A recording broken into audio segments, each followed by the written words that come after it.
Assalamualaikum warahmatullahi wabarakatuh. Perkenalkan, nama saya Triana Sugiarti, NPM 21712079. Di sini saya sedikit menjelaskan tentang pengantar manajemen. Pengertian pengantar manajemen yaitu adalah suatu proses dalam mengatur sesuatu yang dilakukan oleh sekelompok orang atau organisasi untuk mencapai tujuan organisasi tersebut.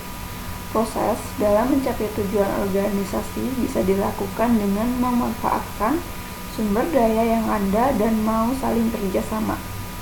Sebab yang namanya mencapai suatu tujuan organisasi, maka dijamin tidak bisa dilakukan satu atau dua orang saja, melainkan semuanya. Kemudian ada fungsi pengantar manajemen. Yang pertama yaitu fungsi perencanaan. Fungsi yang pertama ini adalah perencanaan, yaitu proses pengembalian keputusan yang menjadi dasar bagi kegiatan-kegiatan ekonomis serta efektif pada waktu atau masa mendatang.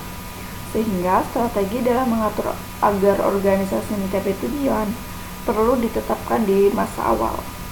Yang kedua, fungsi pengorganisasian.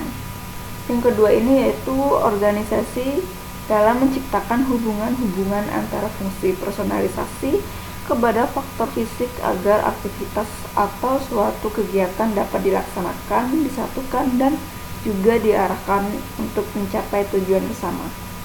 Yang ketiga yaitu fungsi pengarahan. Fungsi dalam menstimulir tindakan-tindakan agar benar-benar bisa dilaksanakan. Lewat fungsi ini, manajemen bisa membantu mengarahkan suatu tindakan dari sekelompok orang atau tim di dalam suatu organisasi atau perusahaan, supaya bisa melakukan hal-hal yang sudah direncanakan untuk mencapai suatu tujuan. Dan yang keempat yaitu fungsi pengkoordinasian. Di dalam materi pengantar manajemen adalah pengordinasian. Sesuai dengan namanya, manajemen juga berfungsi sebagai media untuk mengkoordinasikan semua aktivitas karyawan di suatu organisasi atau perusahaan. Kemudian di sini ada unsur-unsur manajemen. Ilmu mengenai manajemen bukanlah jenis ilmu yang bisa diterapkan oleh satu atau dua orang saja, melainkan sekelompok orang atau tim. Sebab perlu mengelola berbagai sumber daya yang memiliki suatu organisasi agar memberi manfaat yang maksimal. Selain itu, memastikan semua sumber daya ini bisa digunakan untuk mencapai tujuan yang sama. Manajemen juga mempunyai unsur-unsur pokok, yaitu yang pertama, manusia. Unsur pertama ini dalam penerapan manajemen adalah manusia.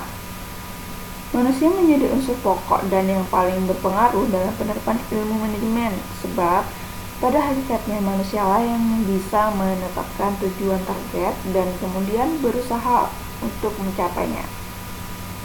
Yang kedua yaitu uang. Dalam materi pengantar manajemen, unsur kedua dalam penerapannya adalah uang atau money. Unsur uang sama pentingnya dengan unsur manusia dalam penerapan ilmu manajemen, sebab uang ini akan memberikan jalan dan sejumlah fasilitas bagi manusia yang melaksanakan strategi pencapaian tujuan. Yang ketiga yaitu bahan. Kenapa bahan? Karena bahan ini adalah atau disebut dengan material, bisa diartikan pula sebagai bahan baku. Bahan baku sangat penting untuk disediakan atau dimiliki untuk mendukung pencapaian tujuan organisasi. Semakin terjamin jumlah dan kualitasnya, maka semakin terjamin pula kualitas produk dan jasa yang disediakan. Kemudian ada mesin. Unsur penting selanjutnya yaitu mesin, yaitu alat atau yang digunakan manusia untuk memudahkan suatu pekerjaan tertentu yang sudah diatur dalam perencanaan manajemen, biasanya tidak bisa dilakukan secara manual. Kemudian ada metode untuk unsur selanjutnya dalam melaksanakan materi pengetahuan manajemen ada metode yaitu metode yang suatu teknik atau strategi dan cara yang perlu ditempuh untuk membantu mengkoordinasikan semua sumber daya di dalam suatu organisasi.